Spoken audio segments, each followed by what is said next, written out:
Thank you, Amanda, and all the fellows and attendees here tonight. And thank you, Ben, Rachel, and the rest of the Cogut and Media Services staff for making this event possible.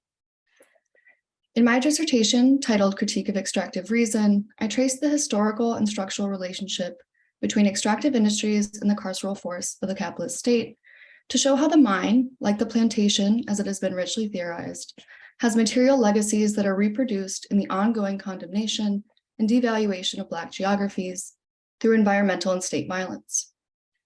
But before I discuss this further, I want to begin with a quote by Toni Morrison, who writes, "In 1995, racism may wear a new dress, buy a new pair of boots, but neither it nor its succubus twin fascism is new or can make anything new.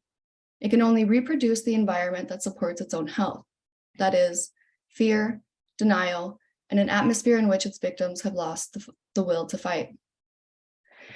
This short quote captures a number of the concerns that animate my project, including the seamless reproduction of repressive institutions dressed up as progressive reforms, the uneven distribution of health, and the depletion of insurgent energies. Within these few lines, we can also find a subtle but essential theoretical intervention that inverts the normative account of racism as a byproduct of a given environment or ideological symptom of social inequality or uneven development. What Morrison's account suggests, rather, is that racism and fascism are world-making forces that instantiate and reproduce the environments in which they thrive. As a Marxist by training, who theorizes the extractive enterprise of human and non-human energy capture and disposal, my work considers capitalism as one such environment, as a spatio-temporal totality constituted irreparably by race.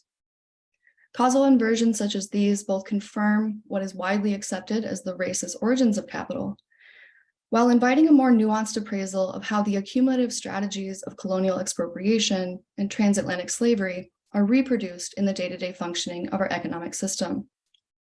Indeed, my work seeks to understand the repetition of these origins not as neo-colonial events, but as expressions of the foundational coloniality of capitalism. Extraction, as both a historically specific mode of resource accumulation and as a formal logic, has emerged in my work as the primary framework for theorizing these intersecting aims and for grasping both labor exploitation and racial oppression within a materialist framework. The assertion that anti-Blackness be accounted for within the material base rather than ideological superstructure of capitalist society is one that Sylvia Wynter makes emphatically in her manuscript, Black Metamorphosis. In this monumental work, Wynter argues that the devaluation of Black labor inaugurated by exchange, rather than a perception of racial inferiority, created the phenomenon of racism that would become intrinsic to the capitalist system.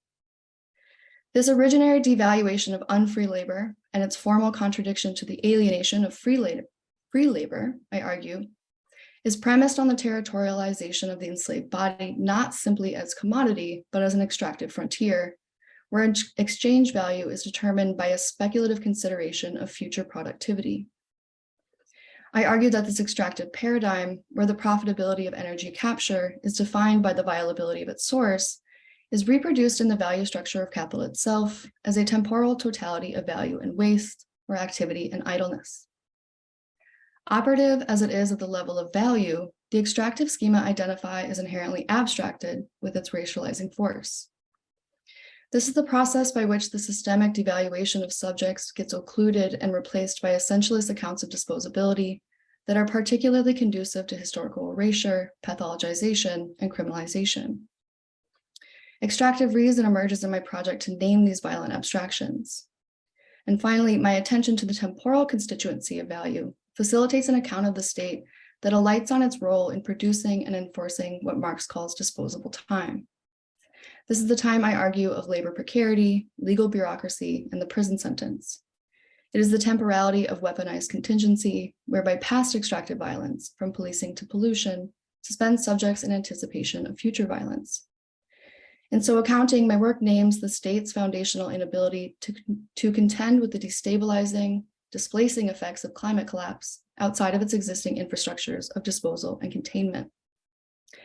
Like the racism it systematizes, it cannot produce anything new, highlighting the urgent need for collective investment in abolitionist alternatives. Thank you.